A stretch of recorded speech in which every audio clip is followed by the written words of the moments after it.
మామిడికాయ పచ్చడి పార్ట్ 2కి మీ అందరికీ నా స్వాగతం. సో నిన్న మామిడికాయ ముక్కలకి ఆయిల్ బాగా రుద్ది గవి గివి వేసి ఇట్లా చేసినాం కదా. ఈరోజు రాత్రంతా నిలబెట్టిన తర్వాత ఒలిచినటువంటి ఎల్లిపాయలు వేసి దీన్ని ఆల్రెడీ వేస్తున్నా, ఇంకా కొద్దిగా మీకోసం చూపిస్తున్నా, చూసి కలుపుతున్నా. చూడండి ఒకసారి. ఇది కలిపిన తర్వాత కనీసం 3 రోజుల వరకు దీన్ని డిస్టర్బ్ చేయకూడదు. ఇంకా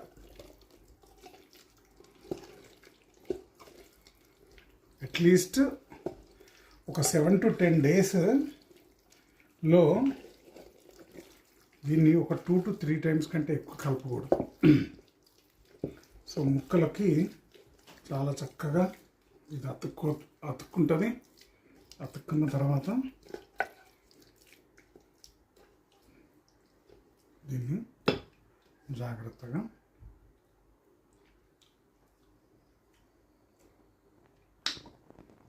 సూపర్ ఫెంటాస్టిక్ డన్ కన్సమ్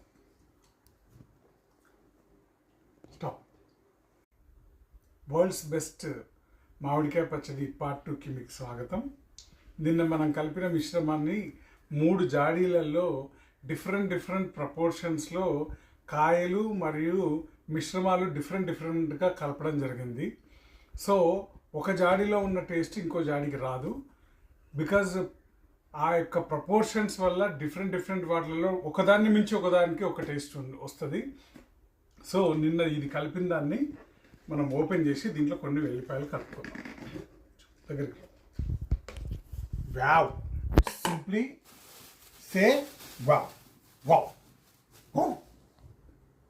ఈ విధంగా ఎల్లిపాయలు వేసుకోవాలి. ఈ విధంగా ఎల్లిపాయలు వేసుకొని, సో దీంట్లో కొంచెం ఆయిల్ తక్కువ పడింది కాబట్టి కొద్దిగా టాప్అప్ చేసుకోవాలి.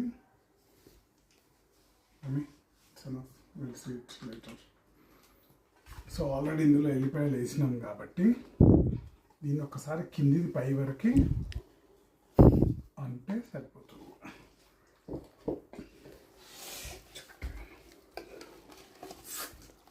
మీరు చూస్తుంటే ఎప్పుడెప్పుడైతుందో ఇది ఒక 3-4 డేస్ ఇట్లనే నానిన తర్వాత ఎప్పుడైనా సరే గంట స్మూత్గా తిరిగేంత వరకు ఆయిల్ పడుతుందని అర్థం. అమ్మ తోడు, అమ్మ యాదొస్తుంది. Thank you friends.